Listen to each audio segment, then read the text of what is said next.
Rosa Parks is remembered as the quiet seamstress who refused to give up her seat and sparked a movement. But behind that carefully documented public life lay a private ancestry that no biography captured. When DNA analysis was applied to her family tree, the results contradicted assumptions, crossed continents, and raised a question historians had never thought to ask. What was Rosa Parks really, and where did she truly come from? Before we dive in, comment where you are watching from and click subscribe. On the evening of December 1st, 1955, a 42-year-old seamstress boarded a Cleveland Avenue bus in Montgomery, Alabama, and sat down. What followed has been told so many times it has taken on the quality of myth. The arrest, the trial, the boycott, the Supreme Court ruling. History compressed her into a single seat on a single bus, and in doing so, left the rest of her story largely untouched. Rosa Louise Macaulay was born on February 4th, 1913, in Tuskegee, Alabama. Her father, James Macaulay, was a carpenter who left the family when Rosa was still young, pulling himself out of the family story almost as soon as it began. Her mother, Leona Edwards Macaulay, raised Rosa and her younger brother Sylvester in Pine Level, Alabama, a small rural community in Montgomery County, where Leona's parents still farmed the land. It was there, in that quiet corner of the Deep South, that Rosa's understanding of race, dignity, and endurance was first shaped. What the official record captured was her public life. What it left alone was her blood. Her maternal grandfather, Sylvester Edwards, was a man whose appearance drew attention even in a community accustomed to the complexities of Southern ancestry. Light-skinned, sharp-featured, he carried physical markers that the family acknowledged but rarely explained. Rosa herself described him as part Irish, part white, a Morso whose ancestry crossed lines that the South's legal architecture worked hard to keep separate. Her grandmother, Rose, added another layer. Family tradition held that she carried Native American heritage, Cherokee or Creek, rooted in the same Alabama soil where both peoples had lived, for removal thinned their presence from the region. Parks mentioned these stories in interviews, but never pursued them. The historical record followed her lead. Biographers documented her courage, her organizing work with the NAACP, her quiet ferocity.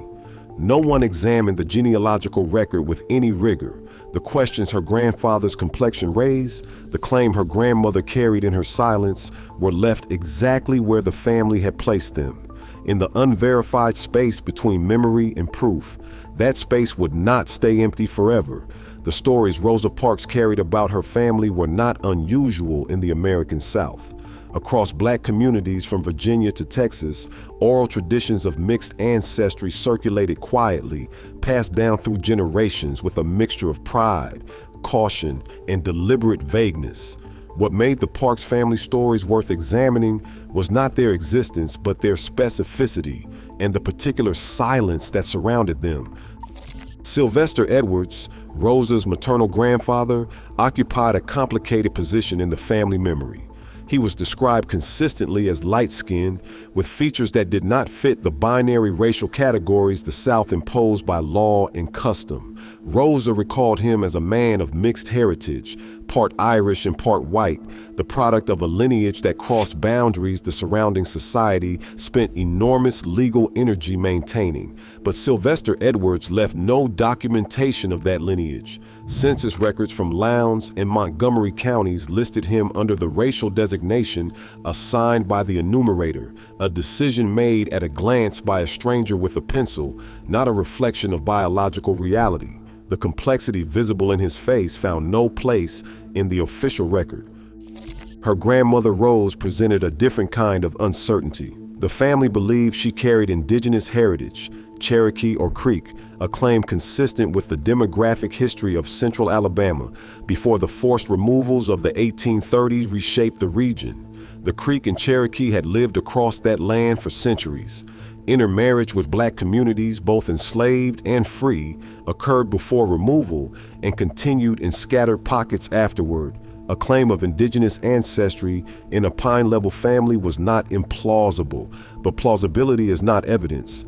The documentary record offered nothing to confirm or deny either story. Slavery-era records were not designed to preserve the humanity of the people they cataloged. Surnames shifted after emancipation. Fathers went unnamed. Racial categories hardened into legal weapons rather than biological descriptions.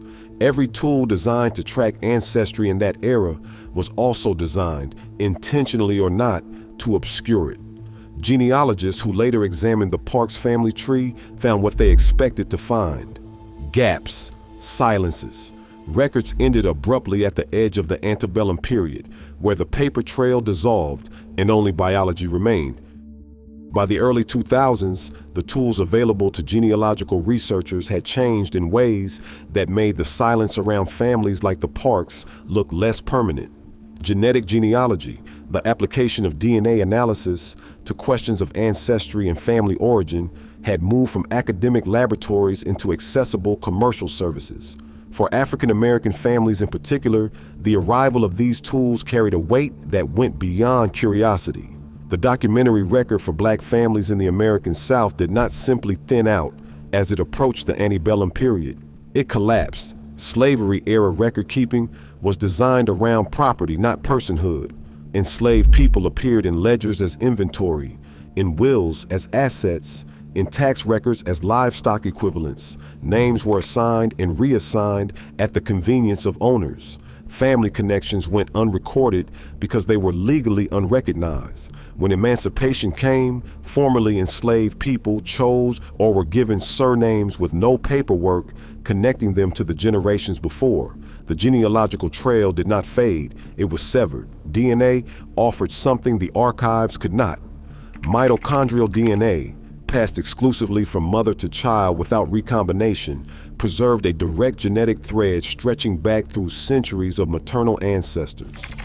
Autosomal DNA, which captures contributions from all ancestral lines, could produce a statistical portrait of ethnic origins across the full family tree. Neither tool required a document. Neither could be altered by a census enumerator's assumptions or an owner's record-keeping habits. African Ancestry, a company founded in 2003 by geneticist Rick Kittles and entrepreneur Gina Payne, built the first DNA database specifically designed to match African American maternal and paternal lines to specific ethnic groups and regions in Africa. Where other services offered continental estimates, African Ancestry pursued precision. The distinction mattered enormously for families whose African origins had been deliberately stripped from the historical record. The researchers who turned their attention to Rosa Parks' ancestry worked within this framework. The questions they brought were the same ones the oral tradition had always carried: the African origins, the European ancestry, and the possible indigenous heritage. What changed was the method. For the first time, the answers would not depend on documents that did not exist or memories that could not be verified. The science was ready. The question was what it would find. The mitochondrial DNA results, when they arrived, delivered the kind of precision that genealogical research rarely achieves, and almost never achieves for African American families tracing roots through the era of slavery. Rosa Parks' direct maternal line traced back to the Tikar people of present-day Cameroon and to the broader Bami Lake ethnic cluster of Central West Africa. The result was not a continental estimate or a regional approximation. It was a specific cultural and ethnic identification, the kind of answer that most African American families cannot obtain because the genetic databases required to make such distinctions were so only recently built and are still far from complete. Tikar and Bami Lake are not incidental peoples. They occupy a historically significant place in the record of Central West Africa, known for sophisticated political organization, a strong tradition of chieftaincy, and a documented history of resistance to external domination.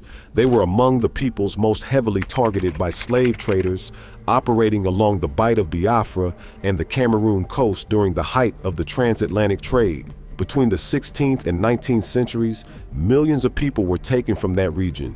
Many of those shipped from the Cameroonian interior arrived in the American South through the ports of Charleston, South Carolina, and New Orleans, Louisiana, following routes that deposited enslaved people across Virginia, the Carolinas, Georgia, and Alabama. The maternal line running through Rosa Parks' family had survived that passage. It had survived slavery in Alabama, survived emancipation, survived the terror of the post-Reconstruction South, and survived into the 21st century, where a DNA test could finally name it. The significance of this result extended beyond the Parks family. For most African Americans, the question of specific African ethnic origin remains unanswerable. The deliberate destruction of cultural identity during slavery, the erasure of African languages, names, and kinship structures was thorough enough that genetic testing at the continental level is often the best available answer. A result with the specificity of Parks' maternal line was rare. It gave her ancestry a precision that no biography had attempted and no document could have provided. But the maternal line was only one thread. The full portrait had not yet been drawn. The autosomal DNA results addressed what the mitochondrial analysis could not. Where mitochondrial DNA followed a single thread, the maternal line only, autosomal DNA cast a wider net, capturing genetic contributions from every ancestral branch across multiple generations. The picture it produced was broader and in several ways more complicated. The results confirmed a significant European genetic contribution running through Rosa Parks' ancestry. The percentage was consistent with what geneticists have documented across African American populations of Southern origin, where the legacy of slavery produced patterns of mixed ancestry at a scale that the historical record consistently underreported. For Parks' family, the oral tradition had always acknowledged this. For example, Sylvester Edwards had a light complexion. Family descriptions noted Irish or white ancestry, and physical markers made him stand out in pine level.